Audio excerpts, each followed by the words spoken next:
Selamat malam Pak Pendeta, tolong dijelaskan Kisah 2 ayat 4. Bagaimana ciri-ciri orang yang memperoleh kecurahan Roh Kudus saat berdoa? Saya baca Pendeta, Kisah 2 ayat 4. Maka penuhlah mereka dengan Roh Kudus, lalu mereka mulai berkata-kata dalam bahasa-bahasa lain, seperti yang diberikan oleh Roh itu kepada mereka untuk mengatakannya. Ini kembali lagi kita ada pertanyaan tentang bahasa roh. Silakan Pendeta. Terima kasih, selamat malam pada Bung Fani untuk pertanyaannya. Apa ciri-ciri orang kecurahan Roh Kudus pada saat berdoa?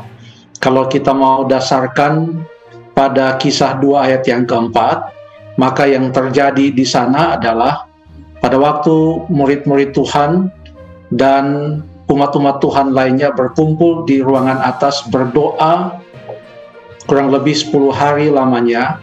Lalu kemudian pada saat tiba hari Pentakosta, maka mereka mendapatkan kecurahan Roh Kudus sesuai yang Tuhan janjikan kepada mereka sebelum Tuhan Yesus naik ke sorga. Dan karena pada hari itu ada banyak orang Yahudi yang datang dari berbagai tempat, lalu kemudian mereka datang dengan berbagai bahasa, maka yang dibutuhkan pada saat itu adalah karunia untuk berkata-kata dalam bahasa-bahasa yang lain. Lalu Roh Kudus memberikan kepada mereka karunia untuk berkata-kata di dalam bahasa yang lain.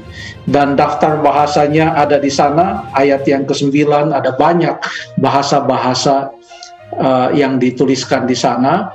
Perhatikan bahwa di dalam Kisah 2 ayat yang keempat, kalimat atau anak kalimat yang terakhir itu sangat penting, karena di sana dikatakan seperti yang diberikan oleh Roh itu kepada mereka untuk mengatakannya.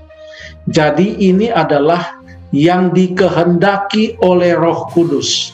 Karena Roh Kudus yang berdaulat, Dia yang berkuasa, Dia yang punya kehendak, maka Dia yang tahu karunia apa yang tepat untuk diberikan kepada seseorang atau kepada sekelompok orang pada saat yang dibutuhkan. Ayat yang lain yang mendukung ayat ini, bahwa Roh Kudus memberikan karunia pada saat Ia turun kepada seseorang atau pada saat Ia menguasai seseorang. Dia berikan itu sesuai dengan kehendaknya. Ayat itu boleh kita baca juga dalam 1 Korintus pasal yang ke-12 ayat yang ke-11 yang berkata, tetapi semuanya ini dikerjakan oleh Roh yang satu dan yang sama, yang memberikan karunia kepada tiap-tiap orang secara khusus seperti yang dikehendakinya. Jadi yang dituliskan dalam 1 Korintus pasal 12, kemudian nanti ada di pasal 14 tentang karunia-karunia Roh Kudus, cocok prinsipnya seperti yang ada dalam Kisah pasal yang kedua, di mana Roh Kudus yang berkehendak dan Dialah yang memberikan sesuai dengan kehendaknya. Dalam hal berdoa, sebenarnya sebelum Roh Kudus memberikan sesuatu kepada kita, karunia untuk dapat membangun jemaat, untuk dapat menguatkan orang lain, karunia untuk menguatkan iman satu sama lain, maka Roh Kudus juga ternyata membantu kita di dalam berdoa.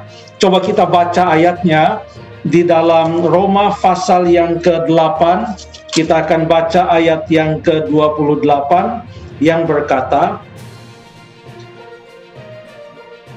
ayat yang ke-26 dan 27 maksud saya, demikian kata Roh, demikian juga Roh membantu kita dalam kelemahan kita, sebab kita tidak tahu bagaimana sebenarnya harus berdoa, tetapi Roh sendiri berdoa untuk kita kepada Allah dengan keluhan-keluhan yang tidak terucapkan, dan Allah yang menyelidiki hati nurani mengetahui maksud Roh itu, yaitu bahwa Ia sesuai dengan kehendak Allah berdoa untuk orang-orang kudus. Jadi dalam berdoa pun kita dibantu oleh Roh Kudus, berdoa kepada Allah Bapa di dalam nama Yesus Kristus. Itu yang Alkitab katakan tentang berdoa, tentang apa yang Roh Kudus berikan, dan peranan Roh Kudus di dalam doa-doa kita. Terima kasih.